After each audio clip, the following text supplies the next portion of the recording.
Assalamualaikum warahmatullahi wabarakatuh. Alhamdulillahirabbil alamin.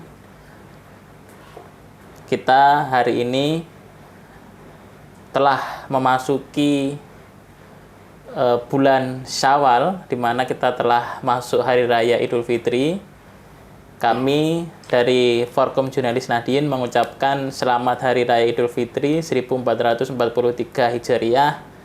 Semoga di dalam momentum ini kita dapat mengambil hikmah dan menjadi fitri kembali atau suci kembali.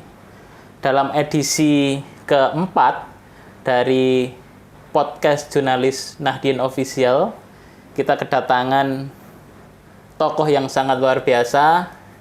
Beliau seorang santri Nahdien, nasionalis dan juga penggerak. Beliau adalah Gus Anwar Sadat. Assalamualaikum, Gus. Waalaikumsalam warahmatullahi wabarakatuh. Selamat Hari Raya Idul Fitri, Gus. Ya, sama-sama. Gus, Hari Raya Idul Fitri ini kan menjadi momentum sekali buat umat Islam, ya. Gus. Menurut jenengan, Gus, hikmah apa dari Hari Raya Idul Fitri ini, Gus? Idul Fitri ini membuat kita ini dilematis ya. Kalau misalnya kita bergembira dengan datangnya Idul Fitri, seakan-akan kita juga bergembira dengan lewatnya Ramadan. Padahal kan Ramadan juga sesuatu yang mesti kita rayakan dengan kegembiraan kan. Karena ada hadis yang menyebutkan bahwa kita mesti bergembira dengan kedatangan Ramadan. Masa terus ketika Ramadan sudah berlalu kita juga bergembira. Padahal ya kita juga bergembira. Mungkin kegembiraan yang lain ya. Artinya kita ini terus-menerus bergembira ini. Kita bergembira dengan kedatangan Ramadan, bulan yang penuh berkah ya, bulan yang istimewa, yang spesial, yang disebutkan dalam berbagai keterangan dalam kitab-kitab agama itu adalah bulan dilipat gandakan semua pahala dari amal-amal kita gitu. Bahkan dalam kitab An-Nasaihud Diniyah yang ditulis oleh Al-Habib Al-Haddad disebutkan bahwa ibadah sunnah pun dalam bulan Ramadan itu dinilai pahalanya itu sebagai ibadah fardu. Kan itu menunjukkan betapa spesialnya. Nah, kegembiraan Ramadan berlalu, kita bertemu dengan kegembiraan yang lain gitu dengan datangnya Idul Fitri. Idul Fitri secara esensial merupakan hari di mana kita oleh Allah Subhanahu wa taala dikembalikan menjadi manusia yang fitri ya. Seperti terlahir kembali, semua pintu hati terbuka untuk saling memaafkan. Ini sesuatu yang menurut saya menjadi momentum yang sangat penting bagi kemanusiaan kita. Oleh karena itu, ya semua orang kan bersukacita merayakannya dengan dengan penuh antusiasme ya, dengan baju baru kan gitu kan ya. Dengan makanan yang berlimpah gitu kan karena pada hari ini dilarang malah kita berpuasa. Haram kalau kita berpuasa hari ini, hukumnya haram itu.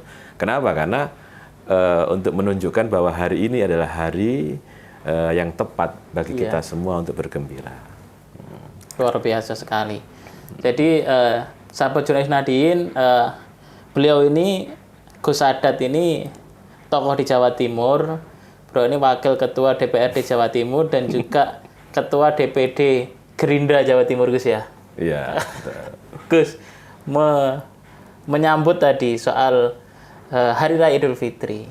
Apa, Gus, tradisi yang biasa dilakukan di keluarga Gus Sadat sekarang dan juga dulu waktu kecil gitu, kenangan apa yang Idul Fitri? Apa pernah keliling nyari ini ampau apa? Gimana, Gus, dulu, Gus? Tradisi Lebaran bagi anak-anak ya yang paling kita ingat itu kan setelah sholat Id di masjid, kemudian ziarah di makam leluhur kita ya, orang tua, anak kakek, nenek, buyut, yang melekat pada tradisi anak-anak ya beranjang sana, datang ke rumah-rumah tetangga situ kan, cari makanan yang paling enak gitu kan. Dan kadang-kadang kita mengantongi dia, kita ambil, kita masukkan kantong gitu. Dan dikasih uang. Dikasih uang, iya. Dan makanan suguhan yang paling favorit itu kan ya yang suka dikantongi anak-anak itu kan ya kacang, mente, emping. Itu kan jenis makanan yang tidak ditemukan sehari-hari. Iya, benar. Hanya muncul ketika lebaran. Gitu. Apa Gus? Kalau di keluarga makanan favorit yang harus ada apa Gus? Kudapan yang harus ada Gus? Biasanya kemudian setelah itu kan kita makan bareng keluarga itu. Nah, orang tua itu masak ya makanan apa namanya itu kare ayam itu kan, orang nyebutnya opor ya. Opor kalau ya, di Jawa Timur kan opor. Nyebutnya kan kare ya. Kare itu. Atau lodo Gus. Ya kalau di daerah Mataraman itu lodo. Ayam yang ada kuahnya itu, ada lontong atau nasi, sudah ada kuahnya. Iya. Kadang-kadang juga ketupat ya. Ketupat itu kan munculnya nggak harus pada hari raya ketupat, kadang-kadang hari pertama sudah muncul itu. Ada. Karena taste-nya kan beda antara lontong dengan ketupat. Iya. Kalau lontong itu kan masih ada bau ininya, daun. Nah, kalau ketupat itu kan lebih original. Dan sensasi membelah ketupat itu kan nggak bisa dilukiskan dengan kata-kata itu. Kok sekarang kok identik ya? Kenapa identik hari raya atau Ramadan dengan ketupat? Kenapa Gus ya? Ya konon sih itu kan banyak simbol-simbol. Simbol ya. Simbol-simbol di mana berangkatnya itu ya dari tradisi kearifan Jawa. Saya tidak ahli di dalam dunia simbol-simbol Jawa itu, tetapi saya mengikuti misalnya tradisi apem itu juga berasal dari asimilasi atau akulturasi. Iya. Jadi para ulama di masa lalu mencoba menghubungkan ya satu tradisi keagamaan itu untuk kemudian diintegrasikan di dalam tradisi dan budaya Jawa. Iya. Tanpa menghilangkan esensi. Iya. Nah, saya pernah mendapatkan suatu keterangan bahwa budaya misalnya apem itu kan selalu ada tuh menjelang lebaran itu. Itu berasal dari kata afwan. Afun Atau afun. Yang artinya itu kan maaf. Ya, jadi apem itu maaf. Tapi gimana ceritanya apem jadi maaf ya? Saya kira itu kan juga butuh kecerdasan ya. Iya benar. Untuk mengadaptasikan tradisi agama dalam tradisi Jawa. Bahkan dalam saya ngikutin misalnya ceramah-ceramahnya Cak Nun ya. Cak Nun. Yang sekarang sudah jadi Mbah Nun itu. Mbah Nun.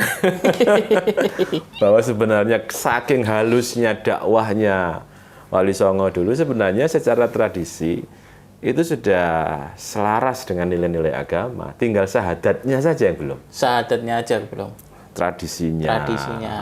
Yang disimbolisasikan ke dalam lagu-lagu misalnya, itu semuanya sudah mengarah kepada prinsip-prinsip ajaran Islam ya, yang punya 3 pilar itu kan, pilar keimanan, pilar syariat, dan pilar ihsan. Iya.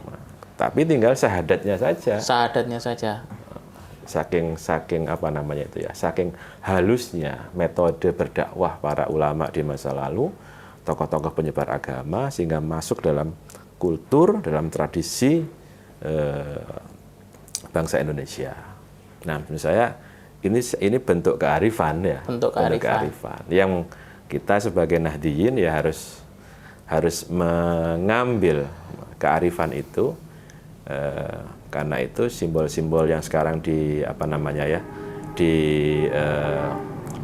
diekspos sebagai gojekan sarunge kiai itu jangan difahami secara harfiah, benar-benar megangin sarungnya kiai, nggak bisa jalan nanti, keserimpet nanti kiainya. Kan itu simbol bahwa kita juga harus mengikuti kearifan yang pernah beliau lakukan di dalam melakukan akulturasi, mengintegrasikan ajaran agama ke dalam kultur. Sepanjang budaya, kultur tidak bertentangan dengan prinsip-prinsip yang pokok ya, yang merupakan prinsip-prinsip pokok dalam agama, saya kira ada ruang untuk diisi karena ada kaidah al-'adatu muhakkamatun. Iya. Gus, kalau bicara soal sarung tadi kan nyebut sarung. Di sarung itu Gus, sarung itu kalau menurut saya itu barang yang paling cerdas Gus. Karena apa Gus? Jadi sarung itu kalau misalnya diikutkan dalam, dulu ada talk show yang menarik namanya Wants to be Millionaire itu kan. Kalau seandainya sarung itu ikut kompetisi itu pasti menang Gus. Karena apa? Karena sarungnya tidak pernah pas Gus. Nah. Kan tidak pernah.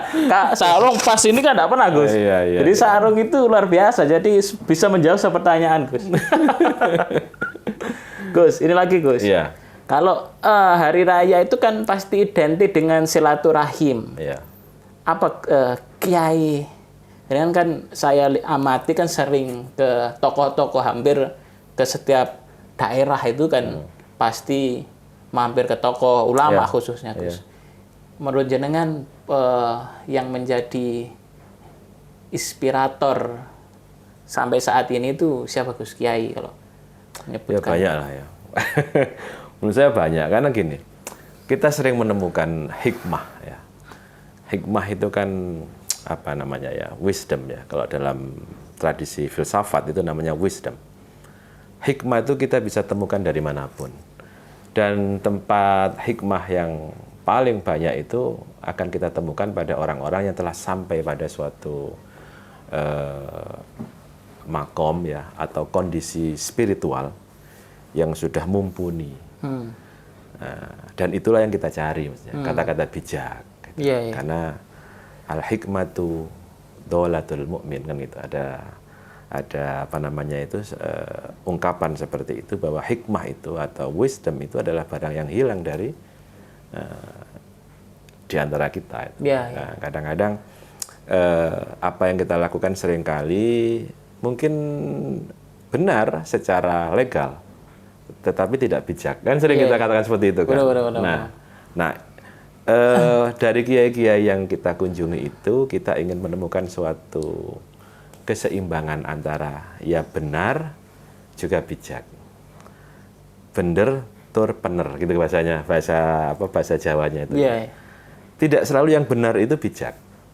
Nah, yang bijak tentu ya harus benar kan gitu. Nah, menurut saya sengaja setiap kali misalnya punya agenda partai ke suatu daerah, konsolidasi dengan kader-kader, itu saya ajak mereka itu bertemu dengan tokoh-tokoh agama, tokoh-tokoh masyarakat yang berpengaruh di daerah itu. Dalam konteks Jawa Timur ya, kita tahu bahwa Jawa Timur adalah basisnya umat Islam ya, terutama juga menjadi basisnya Jamiah Nahdlatul Ulama, sehingga banyak saya pasti ajak mereka ketemu dengan tokoh-tokoh itu. Untuk apa?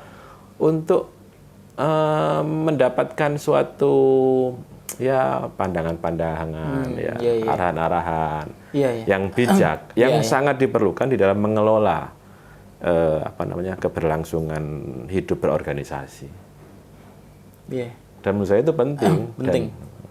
Dan dari sana kita menemukan, kadang-kadang ya orang kiai-kiai NU itu kan kadang-kadang kita itu seperti sering menemukan kata-kata, istilah-istilah yang akhirnya begitu kita renungkan, iya bener ya. Bener ya. Gitu. Relate gitu sih ya? Iya, jadi seperti gimana ya, blessing in disguise gitu. Kenapa maksudnya gitu? Ketika Kiai itu tahu bahwa saya adalah ketua Gerindra. Sama tahu nggak kenapa Pak Prabowo itu 2 kali kalah dalam Pilpres? Kenapa ya? Karena terlalu ikhlas. Saking api itu lah. Bahkan ada yang lebih ekstrim, kesolehan. Politik kan mesti ada nakal-nakalnya kan gitu. Karena ada salah satu kiai yang ngasih tahu ini memberi satu hal yang bagi saya itu baru, misalnya begini. Sekarang kita kan nggak menemukan lagi perang.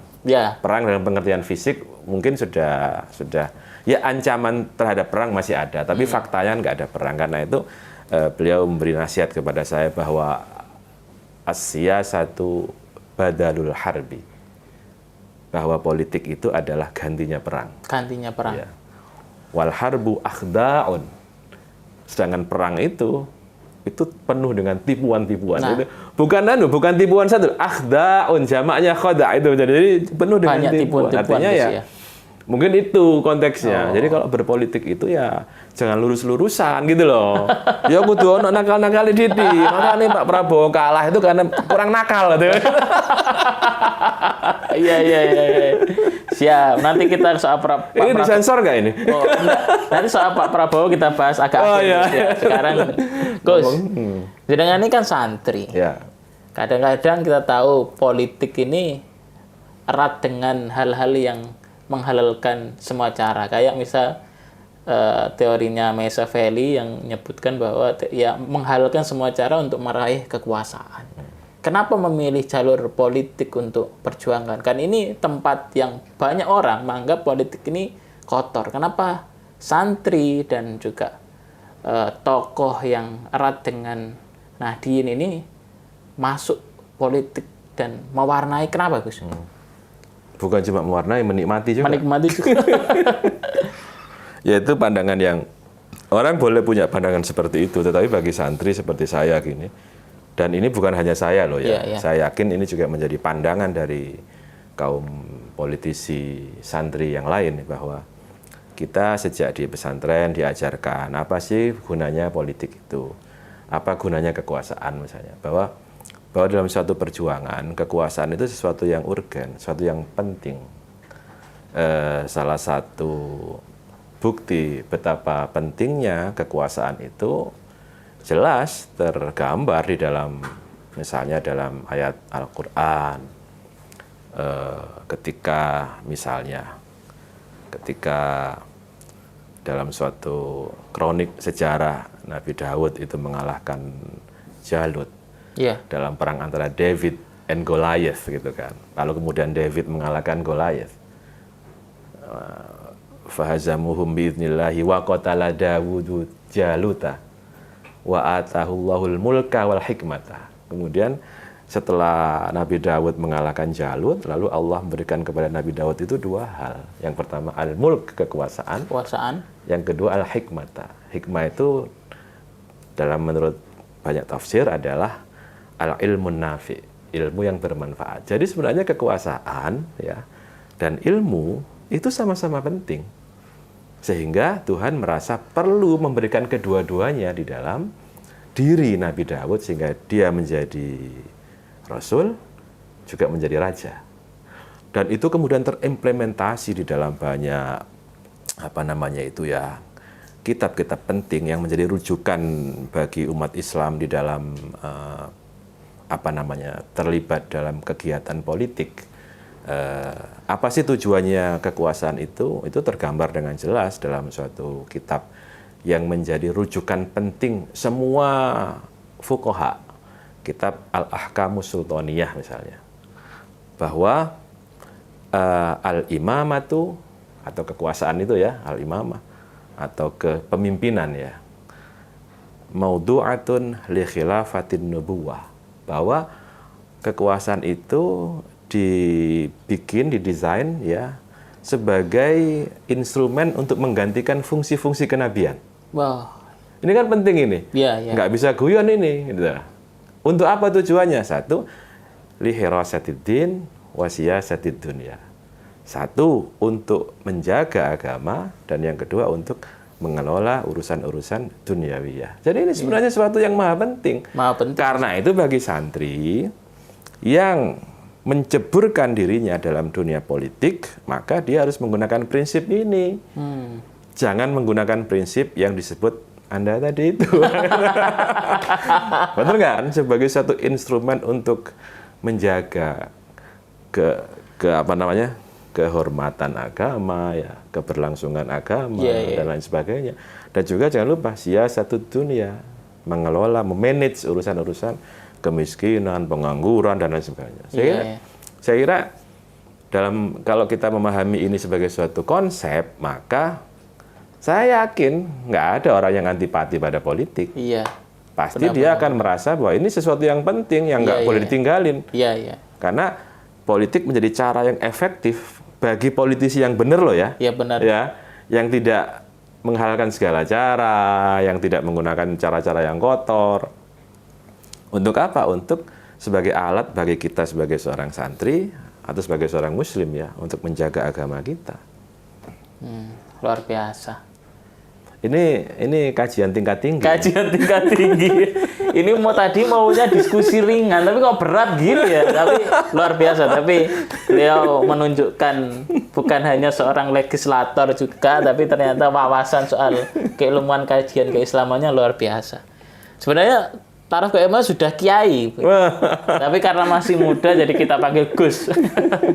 Gus, ini kan bulan Juni ini jenengan tepat 1 tahun memimpin Gerindra Jawa Timur. Ya. Apa langkah yang sudah dilakukan selama setahun ini, Gus? Ya, kita berusaha agar Partai Gerindra ini menjadi partai yang bisa diterima oleh masyarakat Jawa Timur. Karena kita tahu bahwa Jawa Timur ini kan adalah provinsi yang merupakan miniatur Indonesia. Miniatur Indonesia. Saya katakan sebagai miniatur Indonesia karena ya disinilah kaum nasionalis dan kaum agama bisa berjalan seiring ya, harmonis ya, dan kaum agama serta kaum nasionalis ini adalah orang-orang yang terlibat dalam proses awal pendirian Republik ini. Iya, iya. Jadi kalau misalnya kita mau flashback sejarah. Iya, iya. Tapi ini serius lagi akhirnya, nggak bisa guyon lagi. Nah, kita kan tahu ya, kan bahwa ya. Republik ini didirikan oleh siapa? Oleh 2 golongan itu. Ya, ya. Golongan nasionalis dan golongan agama. Ya, ya. Ada tokoh-tokoh nasionalis yang penting, yang mereka terdidik dalam tradisi intelektual Barat, yang sekolahnya itu di Barat, ya macam-macam lah, di Utrecht, di Rotterdam, di Leiden itu kan ya. Dan juga para ulama. Ada Kiai Wahid Hashim, ya. Ada Kiai Mashkur dari mana? Dari Singosari, dari Malang. Ada kiai-kiai yang lain.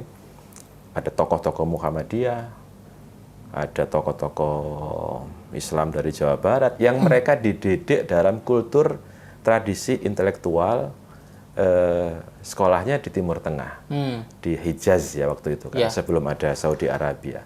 Lalu pandangan-pandangan, konsep-konsep mengenai politik itu mereka perdebatkan. Ya. Antara 2 kekuatan ini. Maka jadilah Indonesia. Jadilah Indonesia. Yang merupakan kompromi dari 2 pandangan prinsip-prinsip filsafat politik dari 2 sumber intelektual yang berbeda. Dari Eropa dan dari Timur Tengah. Oleh karena itu, Indonesia yang sekarang itu bukan Indonesia yang main-main. Gitu. Indonesia yang merupakan suatu, yang sudah merupakan perpaduan ya, dari suatu konsep yang diperdebatkan selama berbulan-bulan loh waktu itu. Sejak bulan Mei sampai dengan bulan Agustus, berbulan-bulan.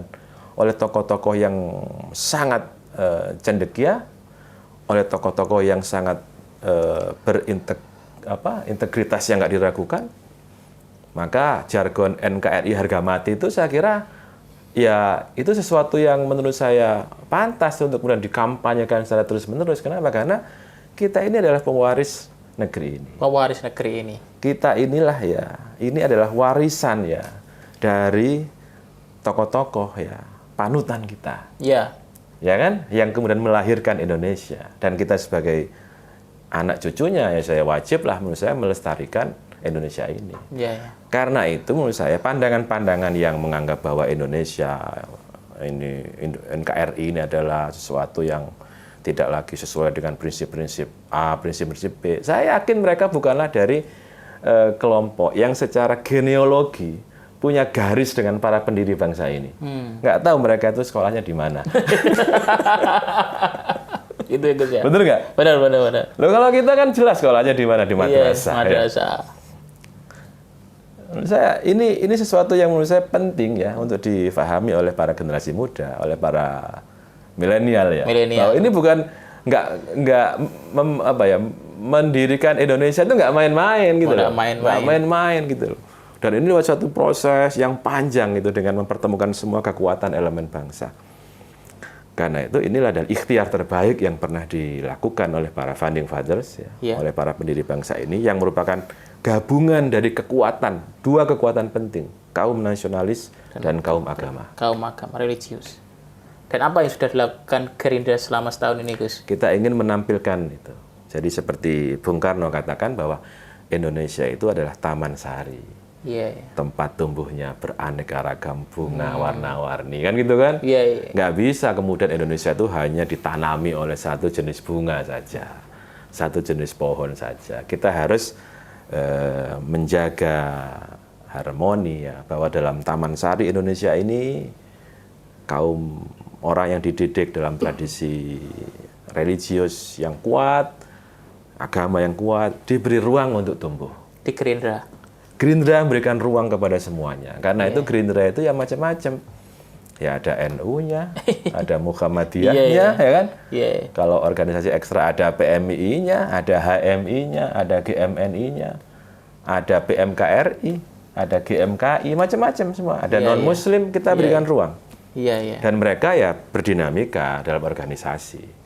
Ya artinya berdinamika itu ya mereka kita berikan sarana untuk melakukan artikulasi fungsi-fungsi, tugas-tugas di partai. Tidak ada belikasi, nggak ada pengurus apa namanya itu kelas 2, nggak ada. Semuanya kelas 1. Kelas 1 Gus ya. Siap. Gus, Jawa Timur ini kan bisa disebutkan mayoritas ini Muslim dan moderat atau NU dalam hari ini. Bagaimana Gerindra ini mengelola atau melibatkan kader-kader NU untuk masuk ke Gerindra, Gus? Dengan menampilkan Gerindra sebagai partai yang terbuka, terbuka untuk siapapun, menurut saya, pada akhirnya orang akan melihat bahwa warna partai Gerindra yang seperti sekarang ini tidak dibuat-buat. Tidak dibuat-buat. Tapi berjalan secara alami. Secara alami. Orang mengasumsikan bahwa partai Gerindra ini kan secara genetika itu kan partai nasionalis. Ya kan? Bukan partai yang berbasis pada agama. Tetapi kalau dilihat bagaimana hubungan yang erat antara tokoh-tokoh Gerindra, misalnya Pak Prabowo, atau dalam konteks Jawa Timur ada saya yang memang background-nya itu kan santri. Ada juga pengurus-pengurus yang lain itu. Ada yang dari pesantren ini, pesantren itu. Saya kira orang akan melihat bahwa ini kan terbentuk secara alami, tidak dibuat-buat. Jadi religiusitasnya itu ya karena memang faktanya itu memang ya memang dari sononya begitu. Gitu loh. Terus yang nasionalis ya memang nggak dibikin-bikin juga, nggak sok terbuka, nggak sok nasionalis, nggak sok religius. Karena memang faktanya mereka background-nya memang seperti itu. DPD Gerindra Jawa Timur, ketuanya saya dari kelompok, katakanlah ya kalau kita bikin apa namanya itu suatu pemilahan gitu ya, anggaplah saya dari kelompok santri, sekretaris DPD dari kelompok nasionalis. Saya kira itu kan satu kombinasi yang tidak dibikin-bikin ya, itu sudah terjadi secara alami. Saya bisa bergaul dengan siapapun, apalagi background-nya NU itu kan lebih terbuka lagi, bisa bergaul dengan siapapun. Sampai ada celetukan itu NU cabang Katolik juga Gus ya, saking terbukanya Gus ya. Saking terbukanya ini. Saking terbukanya. Dan kalau kita misalnya lihat baca buku-buku sejarah misalnya ketika masa-masa menjelang kemerdekaan atau awal-awal kemerdekaan, Kiai Wahid Hasyim, ayahnya Gus Dur itu juga bergaul dengan tokoh-tokoh nasionalis. Teman diskusinya itu Tan Malakal, itu kan tergambar di buku, ada di bukunya Kiai Saifuddin Zuhri, guruku orang-orang pesantren. Kita bisa baca sejarah itu bahwa betapa sudah terjadi yang namanya kosmopolitanisme ya dalam cara berpikir, dalam cara bergaul tokoh-tokoh NU ketika itu. Dan oleh karena itu harapan saya anak-anak muda NU sekarang juga meniru cara pandang seperti itu. Tidak boleh eksklusif. Nggak boleh eksklusif. Kemudian caranya supaya tidak eksklusif bagaimana ya? Bergaullah dengan semua elemen kekuatan bangsa. Kalau masuk partai ya masuklah partai, jangan hanya partai yang didirikan oleh NU saja. Bener nggak? Ya benar. Yang bisa masuk ke NU juga Gus. Yang bisa masuk ke NU. Ini halus ini. Karena ada yang ini Gus, kan banyak beberapa kader NU yang tidak berkiprah di partai yang NU itu. Saya ini dari kecil ini sudah NU, Pak. Kenapa? Partainya harus NU, kan kadang-kadang pengen di tempat yang lain gitu. Dari kecil sudah NU, madrasah kan partai ya, tidak usah NU nggak apa-apa.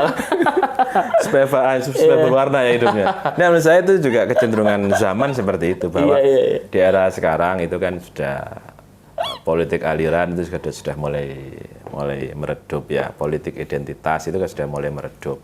Dan hubungan politik itu kan hubungan yang longgar sekarang. Jadi bukan lagi hubungan yang ketat, yang ini jangan bayangkan ini terjadi pada masa-masa 30 tahun yang lalu. Sekarang orang harus berdamai dengan keadaan bahwa ternyata dalam satu kronik kehidupan kita itu pada akhirnya bukan ideologi yang berperan, bukan identitas yang berperan, tetapi adalah kapasitas, kompetensi. Orang akhirnya berpikir kepada sesuatu yang bersifat esensi, bukan pada luarannya, bukan pada casingnya, bukan pada tampilannya akhirnya, tapi pada substansi yang dibawa ya oleh organisasi itu ya, apakah politik ataukah organisasi kemasyarakatan. Menurut saya sekarang anak-anak muda sekarang jauh lebih cerdas gitu, di dalam memahami mana yang konten, mana yang substansi, mana yang hanya gimmick saja. Wah, nggak bisa dibohongin anak muda sekarang itu. Mereka itu generasi yang jauh lebih cerdas daripada generasi saya. Iya, benar-benar. Percuma bohong sama mereka. Pasti ketahuan. Gus, saya lihat ini kan jenengan ini kan aktif di medsos. Instagramnya itu followersnya itu 19,8 ribu kan Gus ya. 200 lagi itu 20 ribu Gus ya. Nggak nambah-nambah ya. Udah nambah. Mudah-mudahan setelah tampil di podcast ini bisa nambah lagi. 20 ribu Gus ya. Kasih tahu dong apa. Oh iya, jadi Anwar Sadat ya. Ansadat. Dan ini saya lihat dari jajaran pimpinan DPR, anggota DPRD Jatim ini yang setelah saya tracking ini paling tinggi Gus followernya Gus. Oh gitu ya? Iya, beneran. Ini bisa dicek. Berarti kepopuleran di medsos sudah bagus lah Gus ya. Saya lihat kan programnya Gerindra juga yang Gerindra Jatim Bu, yang banyak yang melibatkan medsos, kayak misalnya punya podcast, punya. Nah, kenapa Gus sekarang memang ini tuntutan sekarang atau memang strategi Gerindra Gus? Ya memang sekarang saya katakan kan kita mesti berdamai dengan keadaan. Zaman sekarang kan zaman digital. Ya. Sudah bukan lagi zaman analog kayak dulu lagi kan, serba digital. Semua aktivitas manusia itu sudah dikendalikan oleh serba digital. Ada algoritma segala macam kan, yang bahkan kita bisa mendesain atau mengetahui desain perilaku masyarakat tertentu. Kalau dalam konteks saya pribadi, kenapa saya aktif di medsos? Karena itu cara kita supaya terus terkoneksi dengan masyarakat, dengan orang-orang. Karena di tengah-tengah kesibukan menjalankan tugas baik di partai maupun di DPRD, tentu kan waktu kita terbatas untuk bertemu face to face dengan mereka, dan itu tergantikan. Agak keselimur ya. Itu keselimur dengan apa ya? Dengan medsos itu saya bisa berinteraksi, saya bisa menjawab pertanyaan mereka. Ya, dan tidak semuanya serius loh. Ada juga yang nanya, Gus, ini udah mau Lebaran, THR dong. Ada nggak gitu? Menurut saya kan itu kan bentuk apa namanya ya? Honesty, kejujuran. Saya katakan tadi kan kita nggak bisa berbohong lagi di era sekarang. Karena semua aktivitas kita itu di tracking kan gitu. Saya jawab, kasihan gitu. Japri, tapi lagi gitu kan, Japri. Gitu. Japri. Menurut saya sih itu sesuatu yang wajar dan dan menurut saya memang ya itulah tuntutan zaman sekarang, karena ada pepatah Arab itu kan al-insanu ibnu zamanihi. bahwa manusia itu ya anak zamannya. Anak zamannya. Ya kita harus menyesuaikan dengan zaman. Nggak bisa lalu sok birokrat, sok priayi gitu ya, nggak tersentuh lalu begitu ada kata-kata nggak sopan lalu diblok. Menurut saya sih udah bukan eranya lagi sekarang. Karena gini, era digital ini udah mengubah banyak hal. Di samping aktivitas kita, juga standar etika juga begitu. Standar moralitas kan itu ya. Begitu. Karena itu saya sering sampaikan hati-hati ya, adik-adik, anak-anak muda yang sekarang mungkin baru mengenal dunia digital ya, karena kegiatan Anda sehari-hari itu mungkin nggak ada yang tahu, tetapi tapi bisa diketahui secara apa namanya itu, algoritma ya. Diketahui. Algoritma. Kita itu hanya akan mendapatkan apa yang kita cari gitu. Kalau misalnya Anda itu tiap hari dapat iklan-iklan yang agak tidak baik itu, berarti kan karena sering nyari karena itu. Sehari-hari kamu yang dicari itu gitu. Bayangkan, kalau zaman analog dulu kan enggak, kita nunggu harus meninggal dulu nanti baru amalnya diperlihatkan kan gitu kan ya. Sekarang kita belum mati sudah tahu ini, oh ini amalmu. Bener nggak? Benar, Gus. Kalau dulu kan, oh itu nanti apa yang dilakukan tanganmu, kakimu, malu akan diperlihatkan oleh malaikat. Terus sekarang nggak? Sekarang yang memperlihatkan itu adalah ini apa namanya itu, yang punya Facebook itu. Siap. Yang punya Instagram ya. Jadi ya ini gambaran dari dunia sekarang. Iya. Gus ini masih relate dengan milenial, Gus. Tambah serius ini ya? Enggak, ini kan tapi banyak yang santai, Gus. Jadi ini kan masih relate dengan milenial, Gus. Milenial ini, survei BPS ini kan 52% besok. Tapi kan engagement terhadap politiknya itu masih rendah. Walaupun jumlahnya banyak, tapi dia engagement politiknya itu masih rendah. Upaya apa yang dilakukan Gerindra Jatim, Gus, untuk meraih suara milenial ini, Gus? Ya ini sebenarnya sesuatu yang nggak boleh diomongin ya. Karena ini kan ya bagian dari strategi ya. Ini kan namanya strategi, diomongin ya gawat. Pandangan aja, Gus, soal ini. Yang saya kira begini, kita mesti mengubah suatu pola cara pandang mengenai politik loh ya. Bahwa milenial itu mungkin merasa bahwa yang mereka saksikan, yang mereka lihat dari perjalanan dunia politik selama mungkin selama 10 tahun terakhir lebih ke arah mereka menjadi objek politik. Sehingga yang terjadi itu adalah mobilisasi politik. Padahal seharusnya saya katakan bahwa politik itu kan tools, alat kita. Kesadaran untuk menjadikan politik sebagai alat perjuangan kita itu belum masif. Sehingga ketika orang terjun ke dunia politik atau terlibat dalam aktivitas politik, seakan-akan mereka itu hanya merasa sebagai objek. Bukan sebagai subjek. Ini yang harus dirubah. Nah, cara pandang seperti ini yang ingin saya sampaikan kepada kaum milenial ya, dan juga generasi Z, bahwa pakailah politik ini sebagai alatmu. Jangan kamu hanya ikut politik untuk rame-ramean, ikut pawai, ikut ini, ikut itu. Menurut saya itu cara pandang yang kurang tepat. Yang benar itu kamu kan punya kemampuan untuk melakukan mobilisasi dengan teman-temannya untuk misalnya gini. Anak-anak muda sekarang dengan gampang melakukan aksi sosial. Mereka terhubung dengan teman-temannya di banyak tempat, bikin aksi-aksi sosial, misalnya bagi-bagi takjil atau iftar ya istilah sekarang itu, atau misalnya aksi sosial ke panti asuhan, kemana. Mereka dengan mudah ada aplikasi yang menghubungkan mereka dengan teman-teman yang sevisi. Itu politik loh.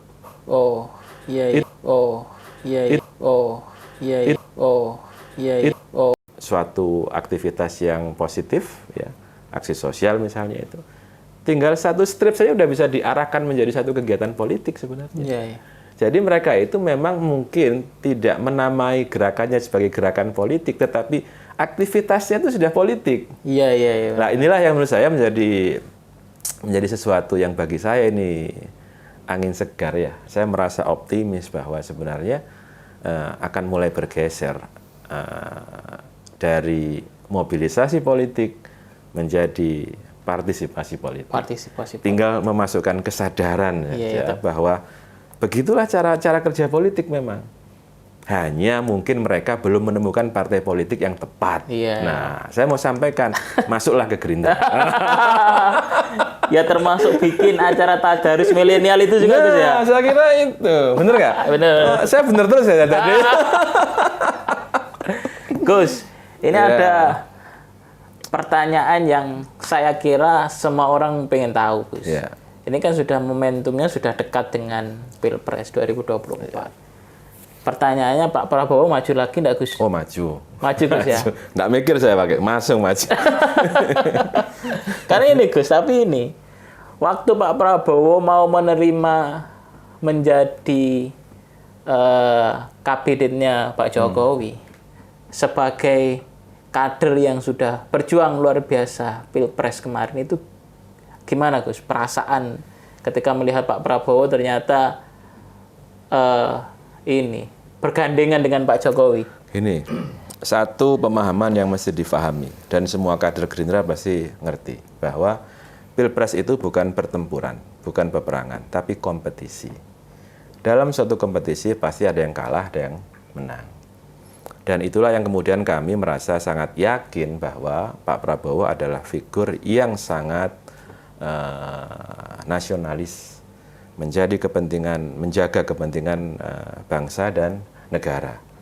Mungkin itu klise, mungkin ya. Bagi orang, wah itu kan klise, itu semua orang bisa mengatakan seperti itu. Tetapi sering Pak Prabowo mengatakan kepada kami, para kadernya itu bahwa there is no room for personal feeling when it comes to state matter. Artinya, kalau sudah menyangkut urusan negara, no room for personal feeling. Nggak ada baper-baperan. Nggak ada baper-baperan. Ya, kalau misalnya kita mau tanya, siapa sih yang paling malu, yang paling rugi, yang paling merasa harga dirinya terinjak-injak, yang merasa, kan Pak Prabowo kan? Iya. Karena beliau yang berkontestasi. Kalau misalnya ada orang mengatakan, kita sudah ini, kamu mau nyumbang apa dalam Pilpres itu? Bikin bendera nggak kamu? gitu. Kamu rugi apa gitu loh. Kalau misalnya dihitung secara kalkulasi, secara apapun yang paling dirugikan ya Pak Prabowo dan Pak Sandiaga Uno. Iya. Beliau keliling Indonesia, meyakinkan bangsa Indonesia untuk memilih beliau berdua. Tapi kan faktanya kemudian pilihan jatuh ke orang lain. Dan itu harus diterima sebagai suatu fakta. Tetapi tidak kemudian itu menjadi urusan pribadi. Nggak ada baper di situ. Ketika negara memanggil, ketika negara meminta Pak Prabowo untuk mengesampingkan seluruh perasaan pribadinya itu, ya beliau dengan penuh ketekatan dalam dirinya, beliau bersedia menjadi menteri yang notabene adalah pembantu presiden. Saya kira kalau kita berpikir sportif ya, itu adalah cara pandang negarawan. Iya, termasuk kayak statement Gus Dur, Pak Prabowo ini orang paling ikhlas termasuk menerima jadi menteri itu, Gus ya. Insya Allah. Dan akan menjadi presiden di usianya yang sudah tua katanya. Ada pertanyaan lagi, Gus. Jadi ini Pak Sekjen Gerindra itu kan pernah bilang, kenapa Pak Prabowo harus jadi presiden, itu kan soal permasalahan keamanan. Salah satunya ya, reasonnya soal keamanan bangsa, melihat Indonesia ini akan menjadi negara besar. Kan keamanan cukup jadi menhan, Gus. Nggak usah jadi presiden, Gus. Tetapi kan sudah tergambar dari survei-survei. Sekarang itu Pak Prabowo belum pernah menyatakan kesediaannya menjadi calon presiden. Tetapi seluruh kader menginginkan beliau. Ya boleh. Boleh Bapak tidak ingin jadi presiden, tapi kami yang ingin. Nah, dan itu kemudian juga tergambar dari survei-survei bahwa nama Pak Prabowo itu selalu muncul di survei-survei capres favorit. Kalau nggak nomor 1, ya nomor 2. Seringnya nomor 1. Padahal beliau tidak pernah melakukan gimmick, ya, nggak pernah. Beliau fokus menjadi menteri, menjalankan tugas sebagai menteri, ya. Kecuali kalau acara personal ya yang bersifat kepartaian ya beliau ada, tapi kebanyakan ya beliau tidak melakukan kegiatan non kedinasan. Datang ke Jawa Timur ya kalau misalnya acara dinas ya hanya di acara dinas itu aja. Nah, ini yang kemudian mungkin ya publik berpersepsi beliau orang yang profesional. Ketika datang dalam satu acara dinas, ya beliau tidak kemudian melipir diam-diam untuk agenda yang bersifat non dinas. Ya itu kan, ini kan terbaca Mas, yang gitu-gitu pasti terbaca. Kan saya katakan sekarang publik nggak bisa dibohongi lagi. Iya. Saya nggak perlu ngomong siapa menteri yang lain ya. Gus, ini kan menurut versi kader Gerindra, apakah rakyat Indonesia kayak masih butuh Pak Prabowo, Gus? Ya paling tidak kan survei terakhir berapa itu? 26%. Iya. Ya. Itu banyak loh. Kalau dari 280 juta itu kan berarti kan sekitar hampir 60 sampai 60 juta orang Indonesia ingin beliau jadi presiden. Bukan angka yang kecil itu. Iya. Itu seluruh rakyat Jawa Timur plus DKI itu. Itu kalau dikumpulkan di padang mahsyar banyak itu. Iya, jadi kan walaupun Pak Prabowo tidak pernah turun, tapi kan sekjennya turun, Gus. Dan terakhir memberikan keris ke Bu Khofifah. Apa itu bentuk lamaran untuk jadi wapres, Gus? Ya itu simbol lamaran. Simbol supaya Pak Bu Khofifah itu